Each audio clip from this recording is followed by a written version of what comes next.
Mau A oke, mau B oke, mau C oke, mau beli ini bisa, mau jalan-jalan bisa. Kalau kita menjadi kaya, hidup menjadi mudah, masa depan cerah. Setuju. Nah, sekarang masalahnya untuk menjadi kaya. Susah. Benar ya? Susah ya? Setuju saya, susah untuk menjadi kaya. Nah, tapi dari usaha-usaha kita untuk menjadi kaya ini, ada lingkup yang di luar kekuasaan kita, di luar jangkauan kita atau di luar kita untuk mengaturnya, ada yang bisa kita atur dari diri kita sendiri. Jadi ada dua macam. Controllable environment itu dalam diri kita sendiri dan yang di luar diri kita beyond our control. Nah, beyond our control itu misalnya apa? Gaji, remun, kemudian apakah kalau kita misalnya ikut lotre gitu ya, ikut undian, dapat hadiah apa enggak, dapat door prize apa enggak, itu di luar kontrol kita. Yang di dalam kontrol kita itu misalnya, oh terus juga apakah kita akan dipilih, apakah kita akan eh, naik karirnya, ditunjuk, itu ada hal-hal yang di luar kendali kita. Tapi ada hal-hal yang di dalam kendali kita. Misalnya, kalau mau dapat lotre, caranya apa? Ya ikut lotrenya. Kalau misalnya mau dapat door prize, datang acaranya, masukin namanya, pastikan kita absen. Kalau kita mau apa ya dipilih misalnya, ya kita harus ikut pemilihan, ikut bidding, naik jabatan yang menunjuk mungkin di luar kemampuan kita, tapi potensi kita sehingga kita mungkin akan ditunjuk itu di dalam diri kita. Ikut bidding, ya kalau nggak ikut bidding ya nggak dipilih gitu ya. Kira-kira kayak gitu. Jadi ada controllable environment, ada yang di luar kontrol kita beyond our control. Nah, ada yang namanya Pierre Bourdieu. Ya, coba ngomong masing-masing cobain Pierre Bourdieu. Ini orang Prancis. Namanya susah ya. Mesti pakai kecekek gitu ya. Pierre Bourdieu. Nah, Pierre ini dia sebetulnya ahli sosiologi. Dia bilang bahwa untuk kaya itu kan kita butuh modal ya. Nah, modal itu ada 4 jenis. 4 jenis capital atau modal. Kalau kita mau dapat uang lebih banyak, berarti kita harus mengeluarkan modal. Nah, untuk modal kayak misalnya orang usaha aja ya, mau bikin warung bakso gitu ya, atau mau bikin bakso keliling, mesti beli gerobak, mesti beli bahan, mesti niatin ya, mungkin payung supaya jalan-jalannya nggak panas, mangkok, cucian, cari tempat, nyogok preman, nah itu modal. Kita harus keluar modal supaya kita bisa mendapatkan return. Nah, modal ini dia nanti akan menentukan peluang kita. Nah, apa sih jenis-jenis modal ini? Nah, Pierre Bourdieu ini sebenarnya ada beberapa hal yang dia ajarkan. Jadi ada perkaliannya. Nanti saya mungkin kalau masih ada waktu saya akan jelasin. Tapi yang paling penting ini ada 4 jenis modal ini karena nggak ada yang dikaliin kalau nggak ada modalnya. Oke? Jadi ada 4 jenis modal. Modal ini nantinya akan menentukan peluang dan itu bukan hanya uang. Karena untuk kaya kita butuh modal, modal itu bukan uang. Tapi betul untuk kaya kita memang butuh modal, ya. Nah, ada 4 jenis modal tuh apa aja sih modalnya? Yang pertama, uang. Ya, jadi uang itu betul salah satu modal, tapi dia bukan satu-satunya. Dia cuma satu dari 4 modal ekonomi.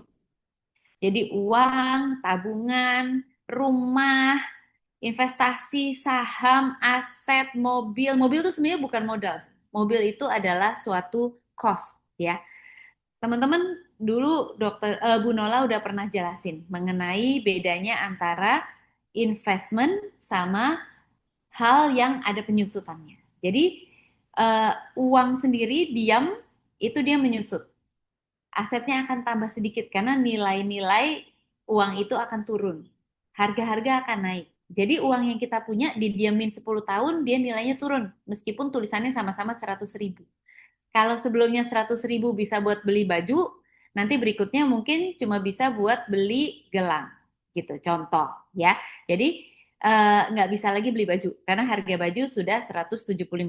Contohnya begitu. Jadi uangnya sama tapi nilainya menjadi turun. Mobil juga sama. Kendaraan itu kalau dia tidak dipakai untuk investasi, misalnya buat gokar atau disewakan, maka si mobil ini diam dipakai bolak-balik itu nilainya turun dari tahun ke tahun. Nah, kemudian ada juga yang model investasi. Investasi juga macam-macam ya. Investasi ada yang investasi em, aman, ada yang investasi kurang aman. Kalau teman-teman mau gampang, lihat aja. Kalau investasi itu tinggi banget perjanjian returnnya, jadi menjanjikan bunga 15% itu udah pasti bodoh. Ya, kecuali kalau dia saham. Saham dia bagus, tapi risikonya tinggi. Apalagi kalau di masa ekonomi seperti ini. Jadi kita juga harus wise. Kalau misalnya kita menaruh investasi kita di yang bunganya lebih sedikit, dia lebih aman. Kita taruh di bunganya yang besar, pasti risikonya tinggi. Contohnya saham atau bohong. Ya, itu sering. Kemudian juga rumah. Rumah juga suatu jenis modal ekonomi, tapi harus dibedakan. Rumahnya ini jenis modal ekonomi yang seperti apa. Misalnya ruko. Ruko itu jelas modal, dia buat bisnis. Tapi kalau rumah mewah saja, biasanya itu adalah spending. Jadi dia bukan modal, tapi dia spending. Kita pengen aja. Tapi sebetulnya rumah yang sederhana dengan rumah yang mewah, sama-sama bisa buat tidur, bisa buat mandi, bisa buat berteduh. Jadi teman-teman bedain betul, modal ekonomi itu penting. Tapi mana yang merupakan modal investasi, mana yang merupakan spending aja. Jadi artinya dia akan hilang.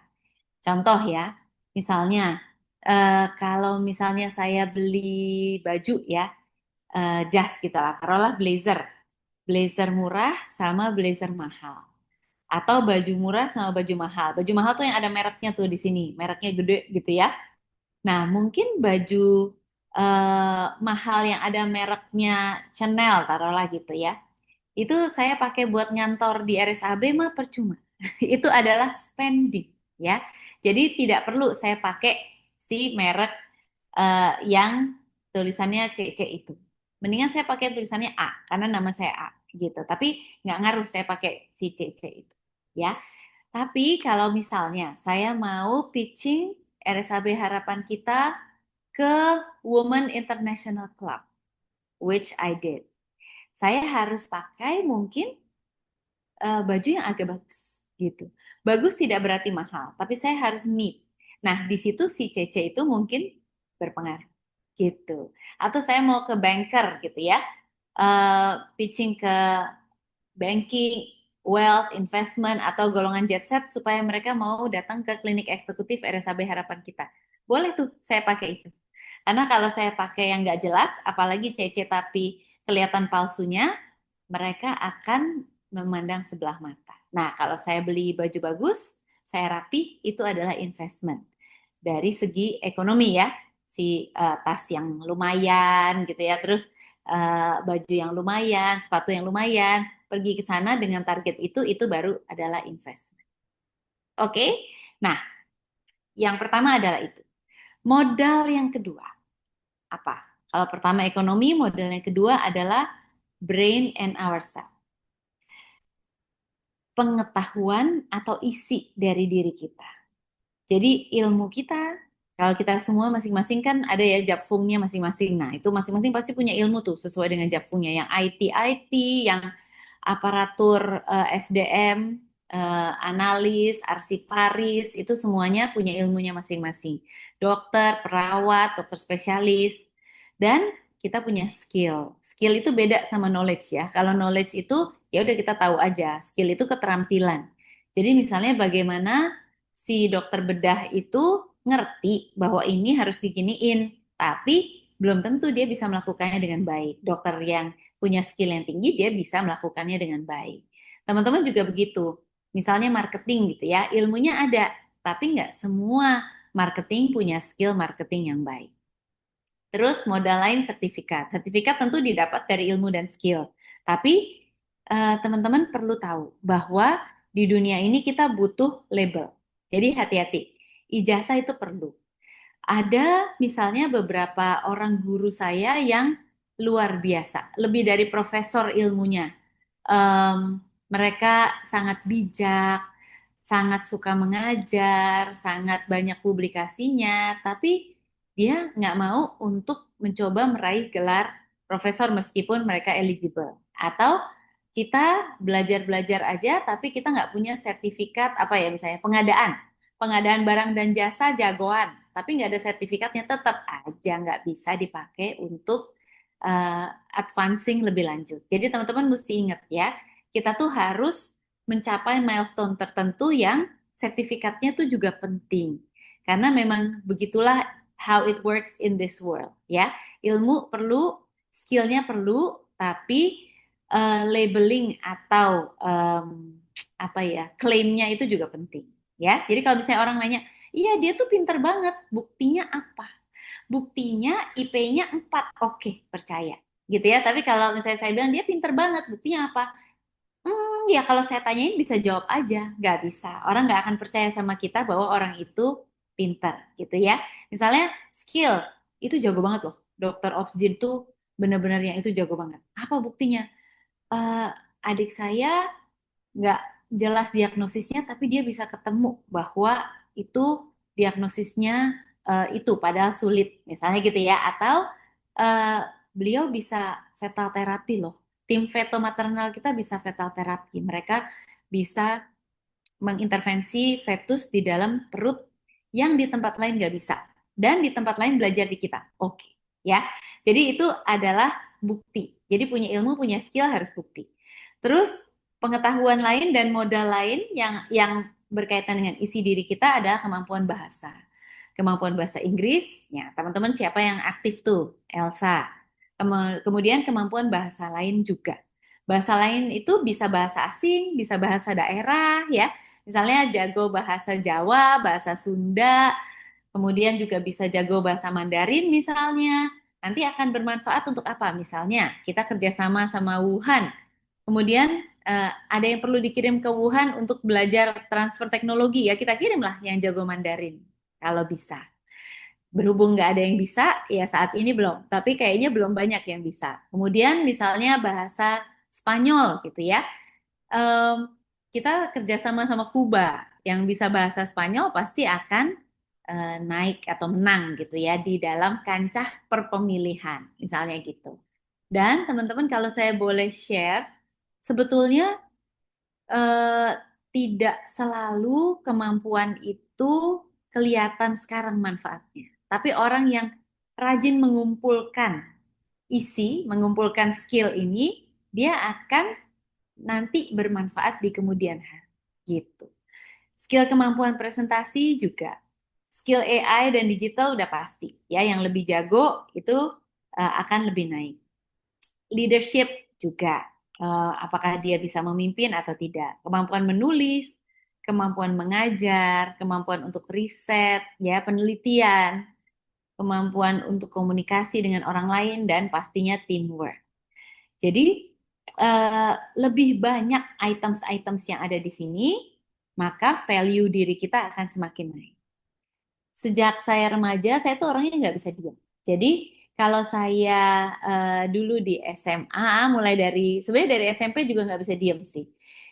Ikut ini, ikut itu. Tapi waktu SMA itu saya mulai tertarik untuk ikut-ikutan acara-acara, misalnya di British Council gitu ya. Kalau dia ada bazar, nyari volunteer jaga stand, aku daftar. Terus kalau ada acara apa di perpustakaan mana, saya ikut aja because I love doing things yang membuat saya break dari kegiatan rutin sehari-hari. Nah, tapi saya suka dan saya ikut karena saya suka aja.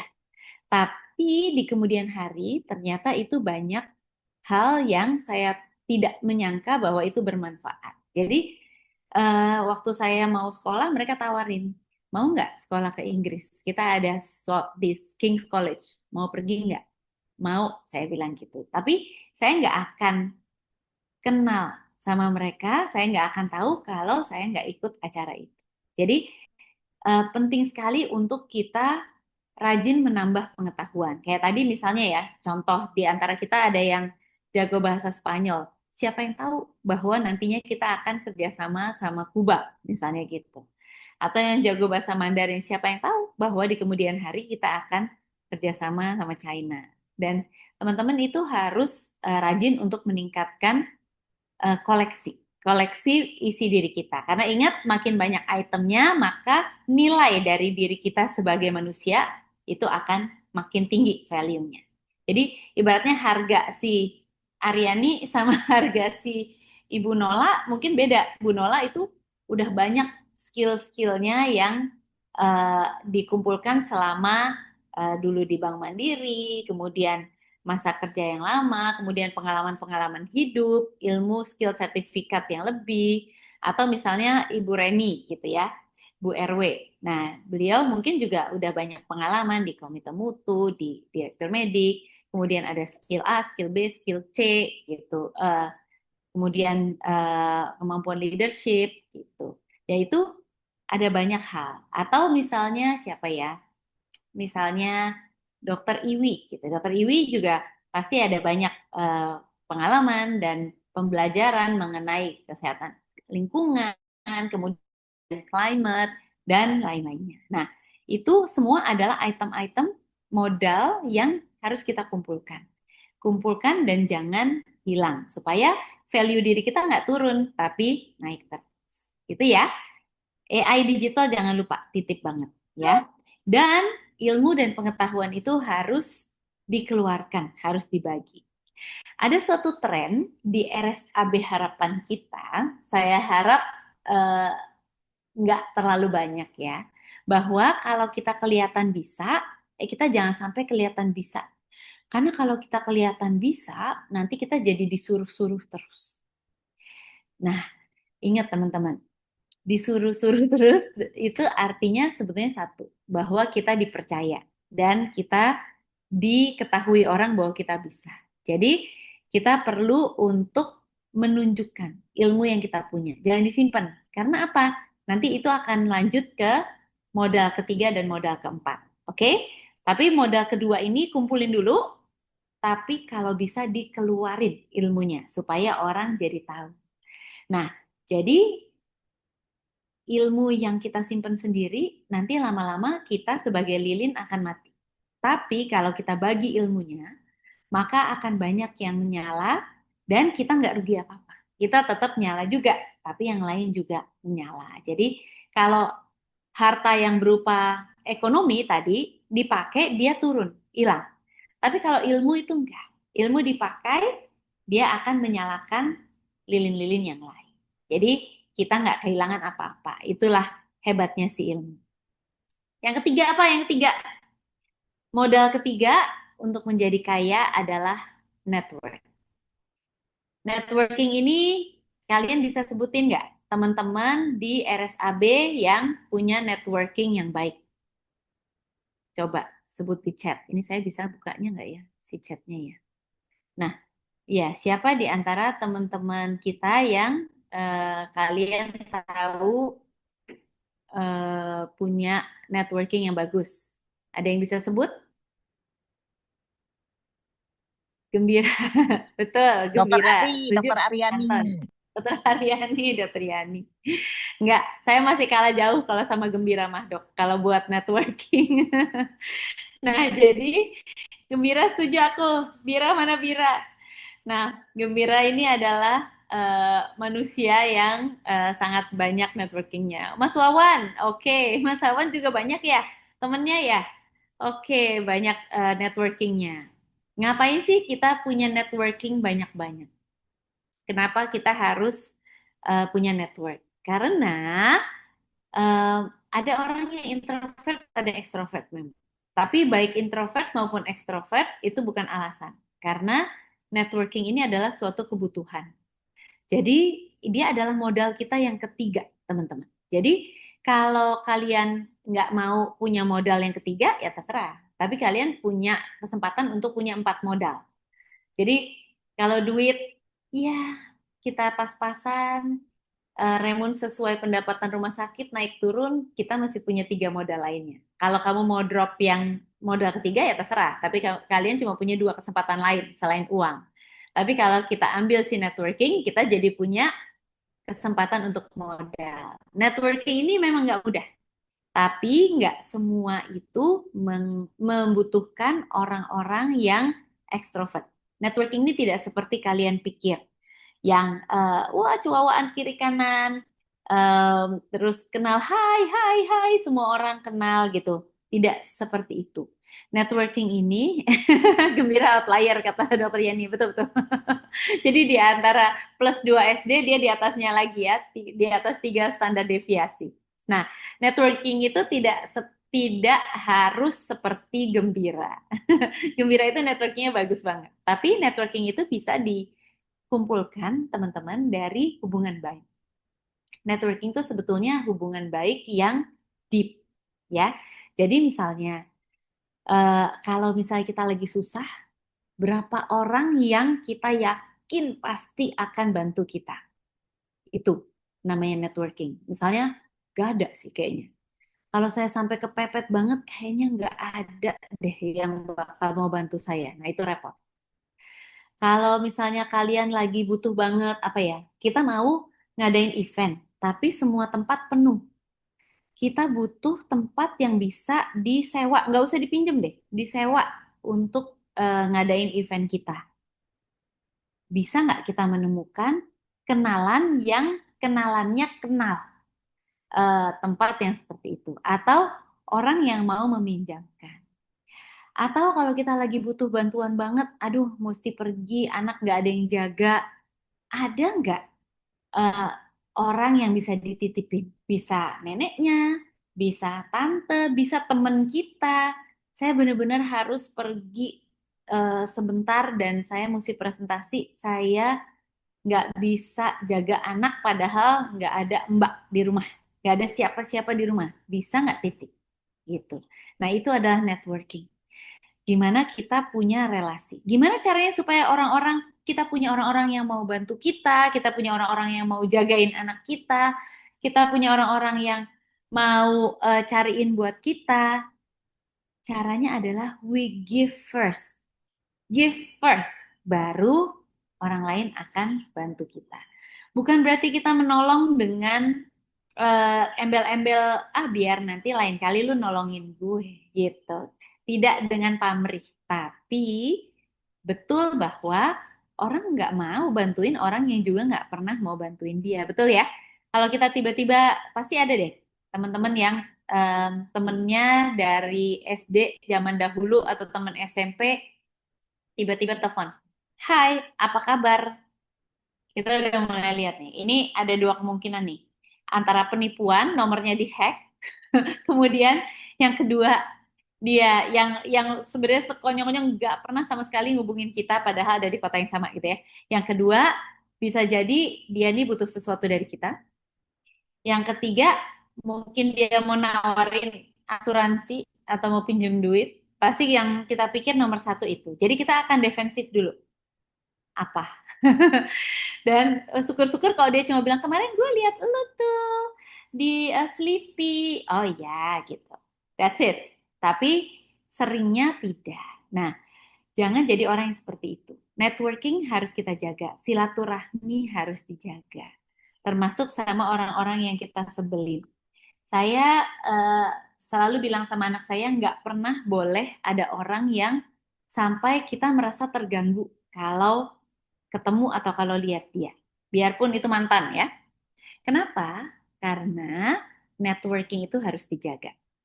Jadi kita kita jangan sampai punya seseorang yang membuat kita merasa tidak nyaman. Kalau buat saya itu rasa tidak nyamannya itu justru di saya. Saya sebel banget sampai saya nggak mau lihat mukanya. Terus saya jadi repot. Kalau saya ketemu dia, saya mesti menghindar. Kalau dia ngomong, saya mesti pilih-pilih. Saya mesti jawab apa enggak. Mendingan nggak usah. Mendingan kita nggak punya beban sama sekali sehingga sama siapa aja kita oke. Nah, itulah networking yang baik. Sehingga kita bisa identify siapa yang kenal kita, siapa yang percaya sama kita, siapa yang mau bantu kita kapanpun kita butuh. Karena apa? Karena kita juga selalu mau bantu dia kapanpun dia butuh. Gitu ya. Kalau tadi ngomongnya saya nggak punya koneksi, again, bantuin teman kapanpun perlu. Ngajarin sama junior, aktif di organisasi, bantuin akreditasi. Ini bukan bukan pesan sponsor dari Mutu, bukan. Tapi ini contoh ya. Tapi kalau kita banyak bantu, orang lain akan kenal kita. Dan kalau misalnya kita ada apa-apa nih, contoh ya, amit-amit nih, kita jatuh di jalan di depan, terus pingsan. Orang lain siapa tuh gitu, nggak kenal. Nah, tapi kalau orang-orang kenal kita kayak, oh aku tahu nih, ini kan Hermau, jangan jangan sebut nama dia karena kecelakaan. Ini kan siapa gitu ya? Ini kan si anak ini nih, anak admin nih. Saya tahu nih. Nah, ini ayo bantuin bantuin. Ini anak RSAB gitu. Nah, itu kita akan lebih banyak connectionnya. Dan kalau kita butuh apa-apa, itu akan sangat bermanfaat. Saya merasa sangat terbantu waktu dulu saya membantu akreditasi di Komite Mutu. Karena saya jadi kenal semua orang. Seneng banget rasanya kenal semua orang. Kalau ketemu di jalan, saya tahu ini siapa. Saya tahu saya mesti tanya apa. Misalnya, gimana kabarnya? Ruang isolasinya udah jadi, gitu yang kemarin lagi dibangun. Dan itu menyenangkan, ya. Nah, yang terakhir apa? Oh ya, networking satu lagi. Networking juga membantu yang paling penting. Tadi kan katanya apa hubungannya networking jadi kaya ya? Tadi satu, kita banyak mudah dapat bantuan. Jangan disalahgunakan kepercayaannya. Kalau misalnya kita dianggap orang sebagai orang yang dia kenal. Yang kedua, networking ini membuka banyak sekali pintu, membuka banyak sekali kesempatan yang kita nggak tahu. Yang tadi saya cerita, pinjam 100 kata Clooney. Kesempatan contohnya tadi, kesempatan untuk saya sekolah, kesempatan untuk saya dikenal, kesempatan untuk kita misalnya diminta jadi narasumber, kesempatan untuk kita em, diminta membantu, ada fee-nya misalnya gitu, atau ikut, gak paling gampang lah, ikut event konser Yura Yunita misalnya gitu, gue ada tiket ini nih nggak kepake temen gue, udahlah katanya kasih aja sama orang yang mau, lu mau nggak gitu. Nah itu kan bisa sebagai modal untuk kita gitu ya, networking. Nah terakhir, apa terakhir, dari ilmu kita, modal kita, network kita, maka dari cara kita hidup akan terbentuk reputasi. Reputasi itu dari tiga modal yang lain, ya. Modal ekonomi tidak terlalu malah untuk reputasi, tapi dia juga ada pengaruhnya, iya. Kemudian ilmu pasti, kemudian kemampuan pasti, dan juga networking. Itu dia akan membentuk reputasi. Reputasi apa? Kita tuh seperti apa di mata orang lain? Apakah kita bisa dipercaya? Apakah kita kalau dikasih kerjaan pasti selesai? Misalnya ya, kalau kita diminta bekerja terus kita ngumpet, udah jangan bagus-bagus, nanti malah disuruh terus. Nah, jadi orang jadi kenalnya kita apa? Ya emang kerjanya nggak bagus, titik gitu. Padahal kita sebetulnya bisa kerja yang baik, tapi kita berusaha ngumpet supaya nggak kelihatan, sehingga satu, antara orang nggak tahu, atau kedua orang menganggap kita ngaco, titik. Udah. Tapi kita nggak punya reputasi yang baik. Akibatnya apa? Kalau ada kesempatan naik jabatan, ada penunjukan ke luar negeri untuk studi banding, kita nggak dipilih karena ngeri. Kalau nanti minta mereka, jangan-jangan nggak beres nanti. Waduh, bisa malu-maluin kita dia. Dia kan suka asal jeplak tuh orangnya, gitu. Jadi kita tidak bisa dilihat sebagai yang bisa dipercaya. Reputasi itu bahwa kita bisa dipercaya, selalu bisa selesaikan pekerjaan, disiplin, gampang diajak kerjasama, ya. Kita bikin ini yuk, ayo, gitu ya. Kemudian, atau, bikin ini, itu kan bukan tugas gue, itu kan di sono, lu minta deh kemana? Ke sana, ke humas. Lu minta deh ke K3KL, itu bukan kita loh, bukan, gitu. Ya, terus selalu mau belajar, atau kita dipandang sebagai orang yang ahli dalam bidangnya. Terus bisa juga sebagai kepribadian, misalnya dia orangnya penyayang gitu. Oh, kalau anak gue titip sama dia aja, karena dia tuh pasti care deh sama anak gue yakin. Gitu. Tapi care dalam menjaga anak, berarti mungkin dia care juga kalau kita minta dia ngurusin hal ini, hal yang sangat penting untuk kantor kita. Gitu. Integritas tinggi juga penting. Misalnya, oh dia tuh suka suka ganti-ganti tanggal tuh, suka ganti-ganti tarif tuh gitu. Wah, itu hati-hati bahaya loh kalau sama dia. Jangan deh. Mendingan jangan deh. Kalau gue bilang kalau yang banyak uang kayak gini jangan deh, jangan kasih sama dia. Bahaya gitu. Nah, itu namanya integritas kita sudah compromise, terganggu ya. Jadi reputasi itu sangat penting karena dengan reputasi yang baik, maka kita akan banyak dapat kesempatan, kesempatan yang lebih baik lagi. Dan membangun reputasi itu sulit sekali. Ini yang paling sulit karena kepercayaan itu susah datangnya. Begitu satu kali kita ambrol, orang udah nggak percaya lagi sama kita, nggak percaya itikat baiknya, nggak percaya bahwa kita nggak akan nilep tanda kutip, nggak percaya bahwa kita nggak akan memanfaatkan kesempatan sesempit mungkin pasti kita manfaatkan untuk keuntungan diri kita sendiri. Nah, itu masalah reputasi. Ya, ini modal yang sangat penting, reputasi dan paling susah untuk didapatkan. Tapi sekali reputasi itu dapat, sebenarnya semuanya akan jadi mudah.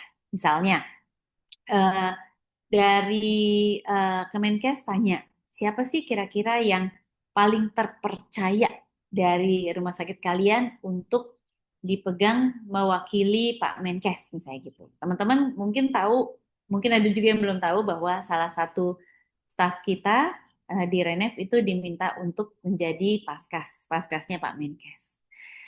Paskas itu artinya ya sebetulnya ada pusat strategi kajian, tapi intinya adalah dia Kopassusnya Menkes. Nah, kenapa diminta untuk itu? Karena dia dianggap bisa, dianggap bisa kerja, ilmunya cukup, dan gercep. Misalnya begitu ya. Jadi itu masalah reputasi. Jadi kalau kalian pikir sekarang nih ya, teman-teman di antara teman-teman kalian, nggak usah ditulis dalam hati aja. Pertama, pikir siapa orang yang menurut kalian paling bisa dipercaya di rumah sakit ini. Yang paling integritas tinggi kalau rumah sakit punya proyek sangat penting, kita pasti kasih sama orang itu. Coba pikirin dalam hati. Nah, terus siapa yang teman-teman paling percaya di rumah sakit ini kalau kamu ada kesulitan mau curhat, paling percaya dia pasti bisa memberikan advice yang menolong dan bukan malah menjatuhkan atau malah ember kemana-mana. Nolong enggak, ember iya. Coba pikir, siapa yang paling bisa kalian percaya untuk curhat masalah rumah tangga misalnya.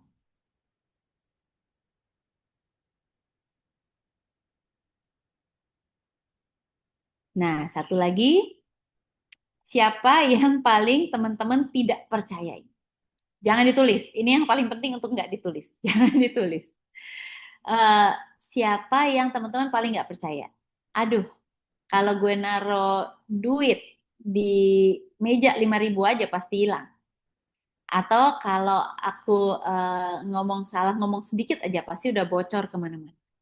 Kalau gue ngomong sedikit soal masalah rumah, iya nih suami gue nih nggak tahu nih, gue juga nggak jelas. Jangan-jangan ada yang lain pasti bocor kemana-mana. Ya, kalau kita melakukan sesuatu yang biasa aja, dia pasti menganggapnya jelek. Nah, pasti ada orang-orang yang kayak gitu. Siapa nama-nama yang muncul di pikiran kita, itu adalah reputasinya dia.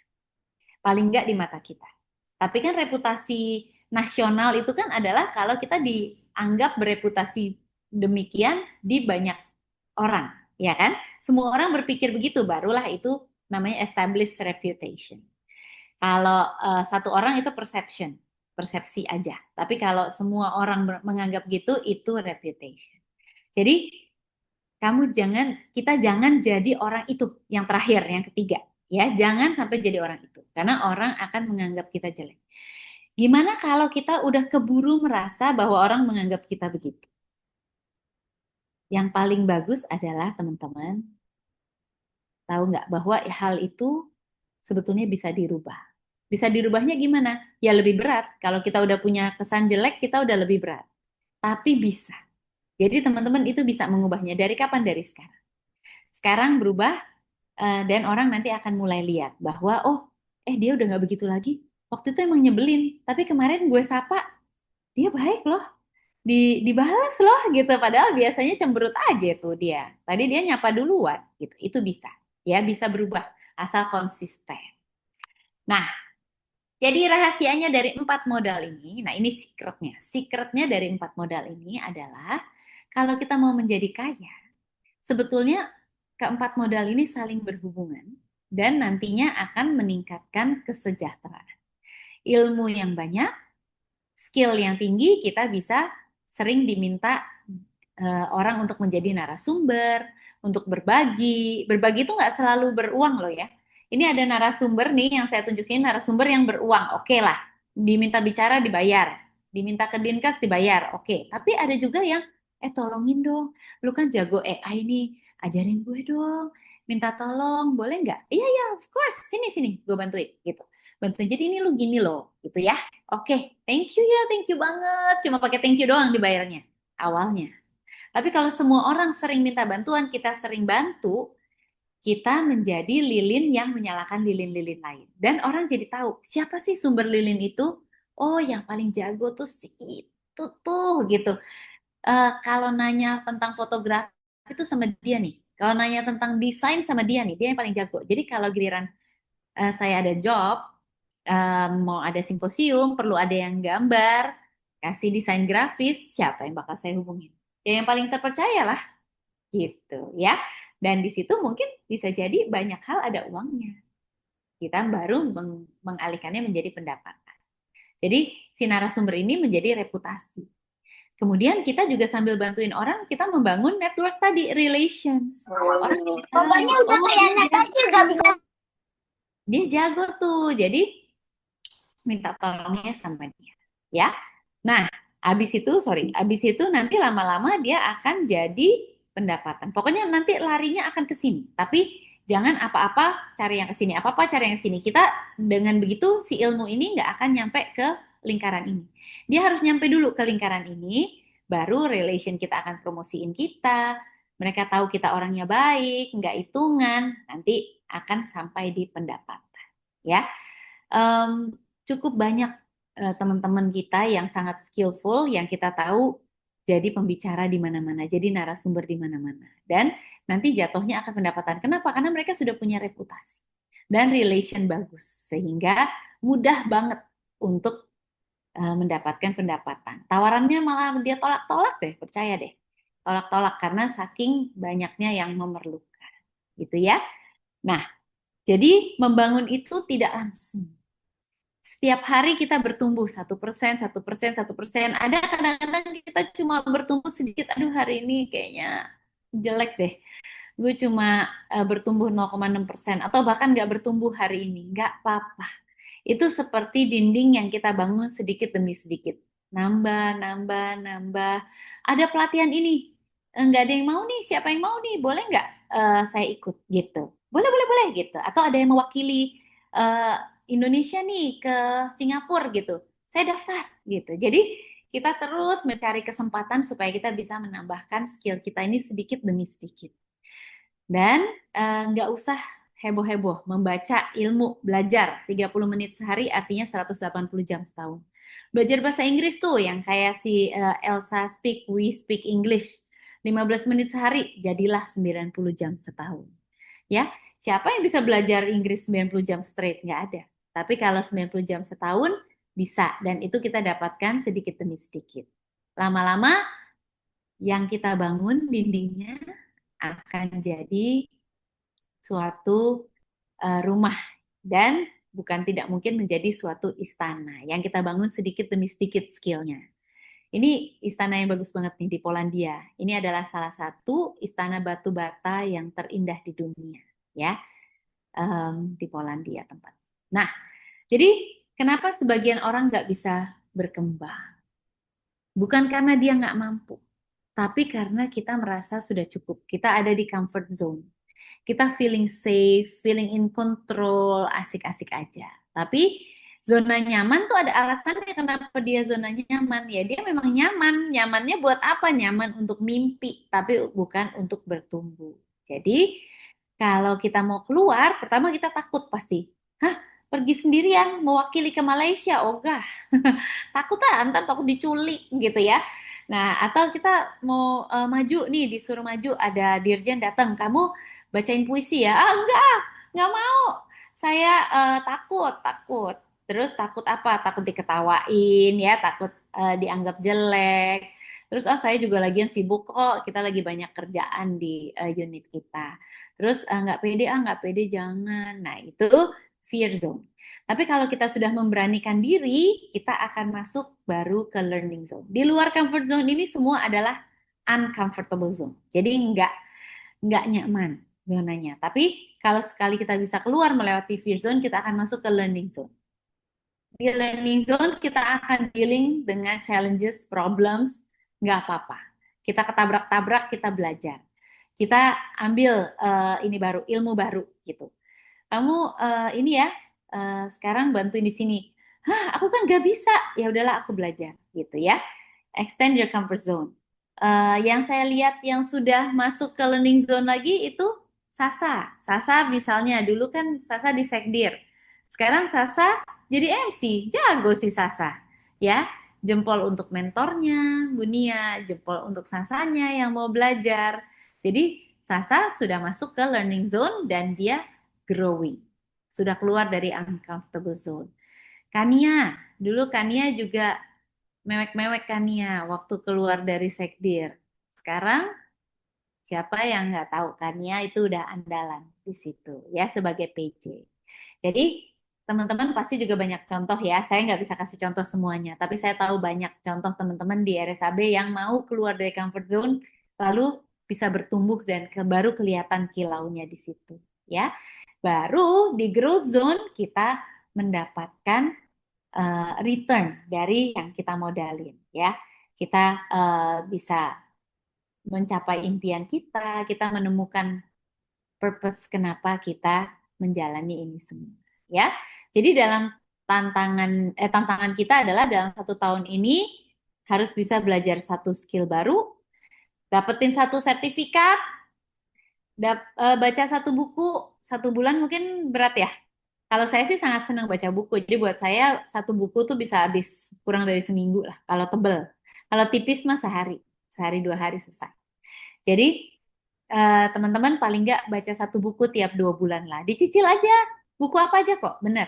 Novel juga boleh. Tapi jangan novel semua. Kalau novel semua nanti tinggalnya di negeri impian ya. Jadi harus buku kalau bisa yang personal growth, buku yang meningkatkan kemampuan diri kita. Kemudian kita mendapatkan satu mentor, belajar satu hal dari orang lain. Orang lain tuh nggak selalu atasan kita loh. Saya banyak sekali belajar dari teman-teman, dari orang yang mungkin jadi staff kita, dan dari atasan saya pastinya ya.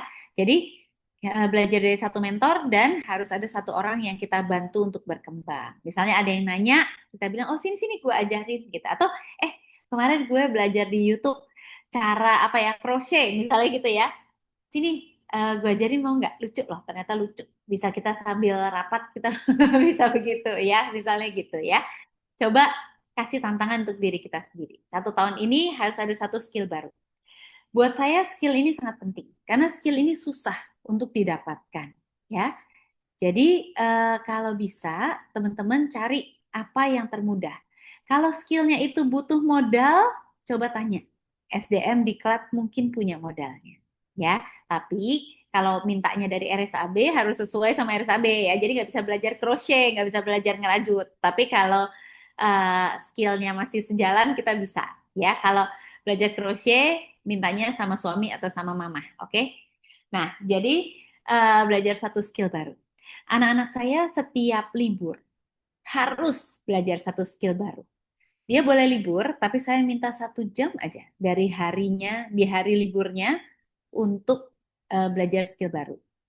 Kami tetap jalan-jalan, misalnya dia liburan, kami jalan-jalan. Tapi jalan-jalan kan nggak seluruh liburan. Harus ada saat yang dia belajar skill baru. Kalau misalnya dia mau pergi jalan-jalan agak panjang, saya bilang ya kalau gitu 1 minggu dia harus full belajarnya. Tapi kalau dia misalnya kita nggak mau kemana-mana, ya berarti dia boleh ambil yang 1 hari 1 jam doang les apa. Nah, ini saya turunkan dari ibu saya. Ibu saya juga begitu. Kalau kita libur mesti ada lesnya, harus ada tambahan. Jadi saya belajar ngetik 10 jari itu juga dulu dari salah satu liburan itu. Kamu belajar ngetik titik gitu. Sampai berdarah dulu pakai mesin ketik. Saya belajar ngetik sampai berdarah karena maaf ya ini mungkin nggak penting ya, tapi kuku saya tuh agak panjang. Jadi dia dagingnya tuh nempel. Dia nggak bisa dipotong sampai habis kukunya. Emang aneh lah nih jari. Nah terus guru ngetik saya maunya saya potong abis. Saya udah bilang nggak bisa Pak, ini nggak bisa dipotong abis. Dia bilang harus potong abis. Ya udah saya potong abis. Terus pas ngetik berdarah dia yang takut. Saya sih biasa aja nggak gitu sakit, tapi dia yang takut. Ya ampun kamu berdarah. Saya udah bilang Pak gitu. Nah jadi belajar satu skill baru. Saya juga bikin baju dulu. Saya belajar jahit ya. Jadi sejak saya SD, SMP, ibu saya bilang kamu belajar jahit. Jadi mulai dari jahit baju, jahit rok, bikin celana itu bisa dulu, nggak di ini lagi, nggak di nurture lagi. Tapi saya ngerti tuh pola segala macam tahu. Kemudian belajar apa lah, merangkai bunga, belajar bahasa. Bahasa itu banyak sekali sekarang platform yang murah-murah meriah gratis gitu ya, kayak Duolingo itu gratis. Anak-anak saya rajin banget Duolingo. Mereka selalu striknya penuh. Yang satu belajar Jerman, satu belajar Jepang, nggak pakai uang, pakai Duolingo aja tapi terus konsisten setiap hari. Nah, kemarin itu eh, yang kecil belajar public speaking, yang liburan kemarin ya, karena semua harus ada satu skill baru. Kemarin yang kecil belajar public speaking, yang besar itu belajar nyetir karena dia udah mau umurnya. Kira-kira begitu, dia belajar nyetir, oh sama belajar masak. Belajar masak. Masak itu juga sama, nggak harus bayar, tapi yang penting dapat skill baru, gitu ya. Terus targetin dapat satu sertifikat baru atau sertifikasi baru dan tadi bantu orang dan dibantu orang, ya, belajar dari orang lain. Kalau 10 tahun lagi kita tambah satu kemampuan baru tiap tahun, 10 tahun 10 kemampuan baru. Udah jago banget nanti 10 tahun lagi, ya. Ingat kekayaan terbesar bukan uang, tapi yang kanan ini, reputasi dan kemampuan dari dalam diri kita. Jadi eh, uang, teman-teman, itu ikan. Uang, harta itu ikan. Mau jadi kaya, sejahtera itu adalah ikannya. Tapi kailnya itu bukan lain-lain selain diri kita sendiri. Knowledge, skill, kemampuan adaptasi, resilience untuk terus maju, itu semua adalah kailnya. Networking itu juga kailnya. Dan akhirnya membangun reputasi diri kita. Baru kita bisa dapat uang yang banyak. Gitu ya. Nah, jadi jangan ngejar uang, bangun modal. Modal akan memberikan peluang, akan jadi prestasi, akan jadi kepercayaan orang nih, reputasi, lalu pintu akan terbuka untuk dapat uang yang banyak. Oke? Tapi uang akan mengikuti nilai yang kita ciptakan sendiri. Ingat, successful people do what unsuccessful people are not willing to do. Jadi, kenapa orang sih bisa sukses? Ih, dia mah sukses banget ya. Kok bisa ya dia sukses? Karena dia mau melakukan hal-hal yang tidak mau dilakukan oleh orang lain. Makanya dia lebih sukses, ya. Jadi, jangan minta lebih mudah, tapi kitanya harus lebih baik. Kira-kira begitu. Aduh, saya mohon maaf. Udah keasikan, ternyata udah kelamaan. Jadi, saya serahkan kembali kepada moderator. Mungkin kalau nanti waktunya tidak cukup untuk kita tanya jawab yang banyak, I would answer anytime. Boleh taruh pertanyaannya di chat, ya. Baik, terima kasih Mas Fuad. Terima kasih teman-teman Terima sekalian. kasih dokter. Terima kasih banyak Dan dokter. bermanfaat. Semoga apa yang telah disampaikan pagi ini mengingatkan kita bahwa menjadi kaya bukan hanya tentang mengumpulkan materi, tetapi juga tentang memperkaya ilmu, pengalaman, karakter, relasi, dan kebiasaan baik yang akan memberikan manfaat jangka panjang dalam kehidupan maupun pekerjaan kita. Baik, Bapak Ibu, jika yang ingin bertanya dipersilakan menggunakan fitur raise hand atau menuliskan pertanyaan di kolom chat. Karena pada pagi Oke. hari ini akan ada door prize dari Wardah. Mari kita Uh, manfaatkan sisi ini untuk ah, keren banget nih diklat sama. Oke, iya bagus dokter, ya. memperkaya pemahaman kita bersama.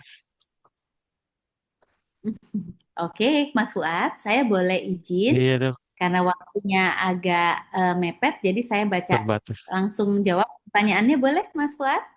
Wah, boleh dokter, Oke. terima kasih. Iya, terima kasih Bapak Moderator. Nah, saya lihat di chat ya, dari Mbak Febri, Iya dok. kalau kekayaan bukan akumulasi harta, tapi akumulasi kualitas keputusan yang kita ambil sepanjang hidup. Keputusan seperti apa yang paling menentukan masa depan finansial? Oke. Apa yang banyak banget pertanyaannya. Terus bagaimana kita melatih diri supaya mengambil keputusan yang benar? Oke, good banget ya. Yang pertama, Mbak Febri, kalau untuk eh, kekayaan itu dari keputusan, kalau menurut saya yang jarang diajarkan itu tadi adalah masalah mana yang spending, mana yang investment. Itu kita bisa tahu dari apa? Sekarang kalian harus banyak baca. Baca buku-buku yang benar. Baca buku-buku yang benar. Jadi jangan lihat IG orang-orang flexing. Itu salah. Itu bukan tanda-tanda orang-orang yang kaya. Teman-teman percaya nggak? Orang yang benar-benar kaya, konglomerat-konglomerat itu, dia tuh nggak flashy. Dia nggak keluar segala macam naik mobil-mobil mewah sports car, terus bawa tas-tas mahal, terus dia tunjuk-tunjukin tuh segala segala ininya, segala logo-logo mahalnya itu enggak.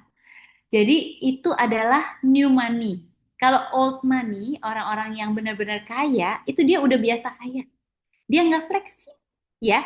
Jadi teman-teman jangan jangan kesalahan ya. Memang biasanya orang-orang itu dia berusaha mengikuti gaya hidup dan berusaha kelihatan kaya. Kenapa? Karena dia nggak sekaya itu. Tapi orang-orang yang benar-benar dari keluarga wealthy banget itu, mereka biasa aja. Ya, jadi maksudnya nggak tampak begitu. Jadi jangan sampai terjebak harus membeli hal-hal yang membuat kita kelihatan berpunya. Nggak usah.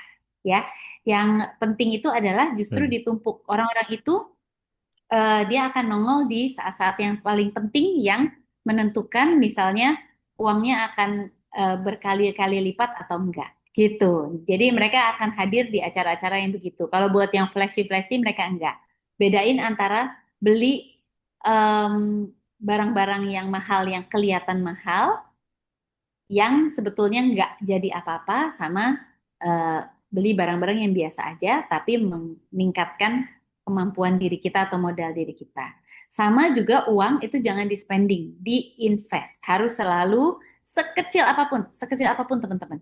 Sekecil apapun tolong ada yang ditabung dan diinvestasikan. Investasi yang aman tuh contohnya apa? Sukuk, ori, itu boleh. Dia as low as 1 juta. Memang 1 juta mungkin nggak bisa dikumpulin tiap bulan, tapi dikit-dikit-dikit begitu nyampe 1 juta ada kesempatan investasi atau deposito lah paling enggak. Karena tabungan itu gampang kita ambil melulu sama dia juga bunganya sangat kecil ya, malah gedean biaya administrasinya. Kedua, kalau diberi kesempatan kembali ke usia 20 tahun, kebiasaan finansial apa? Oh, saya mungkin akan lebih banyak investasi dari dulu sih. Saya itu penabung di tabungan sebenarnya. And it's wrong actually. Saya tabungan banget karena saya merasa lebih punya duit kalau duit saya lihat di tabungan. Tapi sebetulnya orang-orang itu tidak demikian. Tabungan itu sedikit yang mereka isi. Sisanya dia taruh di tempat-tempat yang bisa memberikan return atau bunga lebih banyak. Ingat, jangan sampai terjebak ya. Ambil yang resmi-resmi yang aman ya. Kemudian dari Mutiara, thank you for the insight. Thank you Mutiara. Eh, being rich literally and figuratively isn't something that was taught in school. Betul. Nah, one must be privileged enough. Oke. Mutiara, ini pertanyaan kamu membuat saya akan menjelaskan hal lain. Yang tadi saya bilang kalau masih ada waktu saya jelasin. Sebenarnya sih kita nggak ada waktu, tapi nanti saya jelasin. Dari diklat, boleh nggak minta tolong pertanyaan-pertanyaan ini di copy dulu semuanya. Nanti saya akan coba jawab di grup belakangan ya. Nah, Siap, Kak. mungkin dari Mutiara aja ya dulu terakhir. Saya minta tolong ya teman-teman diklat di copyin ya. Nanti saya jawab satu-satu. Nah, jadi gini. Pierre Bourdieu, dia punya capital itu cuma satu faktor dari beberapa faktor yang membuat seseorang rich. Nah, salah satunya adalah si modal. Tapi ada hal-hal yang lain, misalnya habitus. Habitus itu adalah kebiasaan. Kebiasaan itu yang membedakan salah satunya orang-orang yang upbringing dari keluarga yang sangat wealthy, misalnya keluarga konglomerat yang papan atas itu, sama kita yang biasa-biasa aja. Nah, mereka itu, atau misalnya gini deh, royal family gitu ya. Misalnya anaknya William dan Kate gitu. Dia dibesarkannya beda sama kita. Apa bedanya? Dia tuh udah dapat beberapa skill set tertentu yang merupakan lifestyle orang-orang kaya. Contohnya apa? Contohnya eh, table manners. Contohnya cara bicara. Contohnya kapan harus motong orang, kapan enggak. Cara berpakaian, mana yang pantas, mana yang tidak pantas. Ya, itu dia udah template. Bahkan dia mau pakai yang tidak pantas, udah nggak boleh. Karena emang posisinya mereka begitu. Tapi kalau kita bisa memilih dan kita bisa belajar. Yang mana yang pantas, mana yang enggak. Buat kita, memang kita extra effort. Extra effort untuk mempelajarinya. Tapi bisa, bukan nggak bisa. So, ada start line-nya itu Mutiara, bukan start line uang. Mungkin memang ada start line uang, tapi kamu ingat bahwa ekonomi itu satu dari empat. Bukan modal dasar semua orang, bukan gitu. Tapi dia satu dari empat. Jadi tiga yang lain itu kita bisa start, kita bisa bisa bisa kejar. Meskipun mereka sebagian juga punya.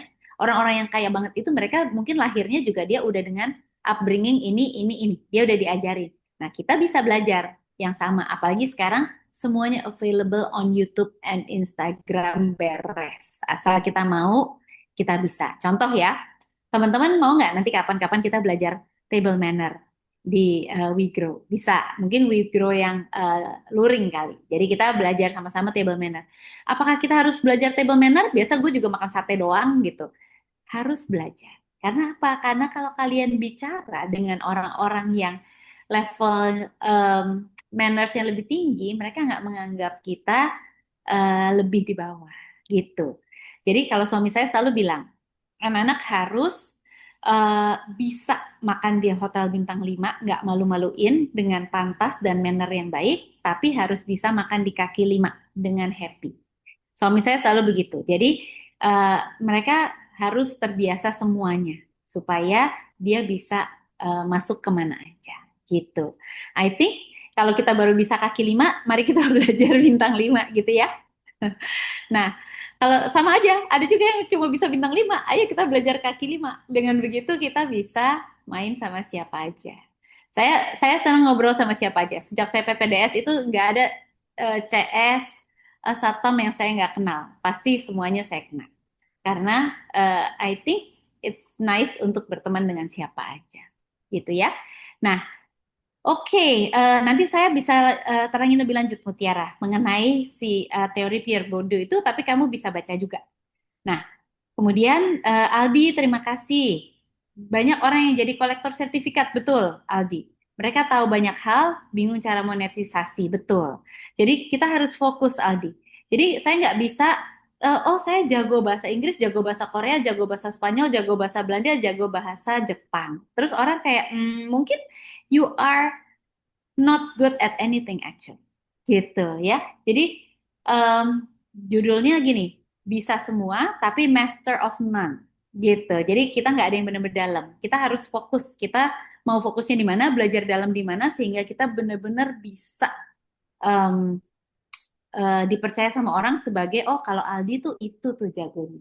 Gitu. Jadi personal branding tuh gitu. Jangan banyak-banyak. Satu aja dulu ya. Baru setelah itu kita bisa nambah yang lain setelah kita dikenal yang ini.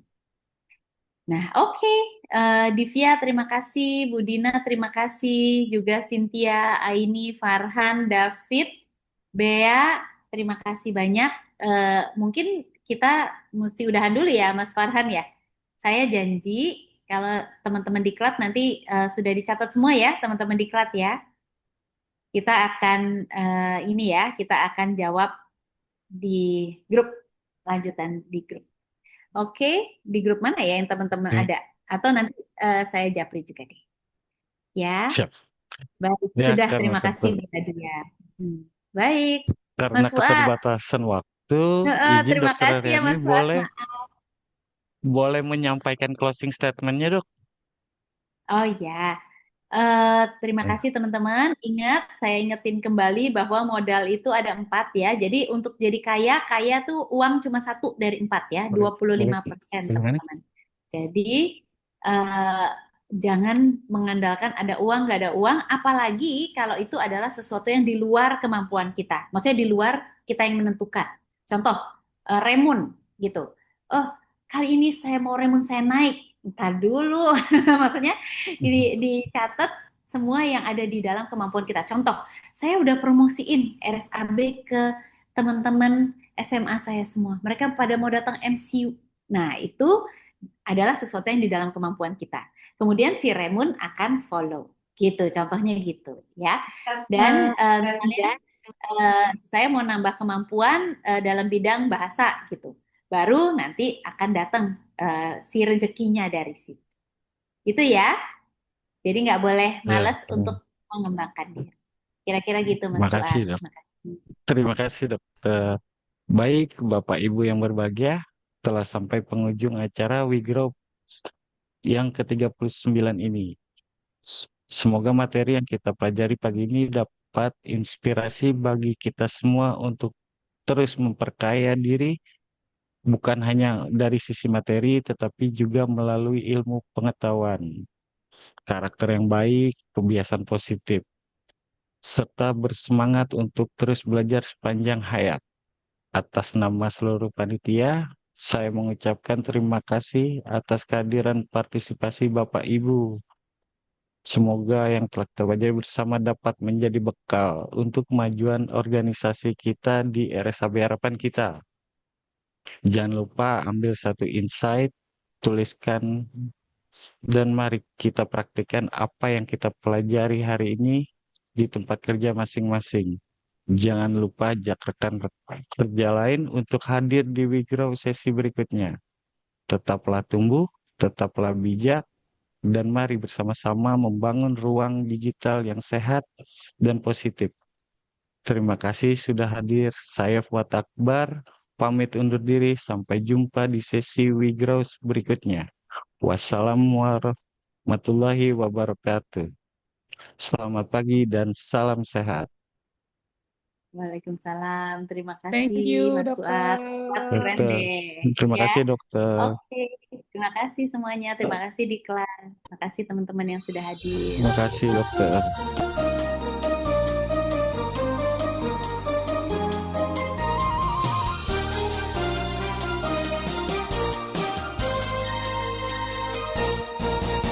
Wahai perempuan Indonesia, tercipta sebagai ibu bangsa, melahirkan insan yang mulia, sehat dalam jiwa dan raga.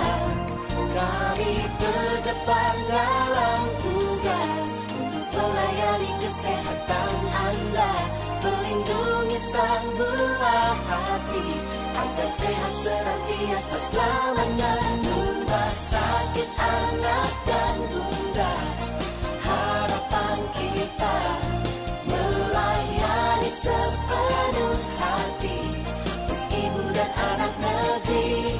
Rumah sakit anak dan bunda, harapan kita sehatkan Indonesia. Rumah sakit anak dan bunda, harapan kita melayani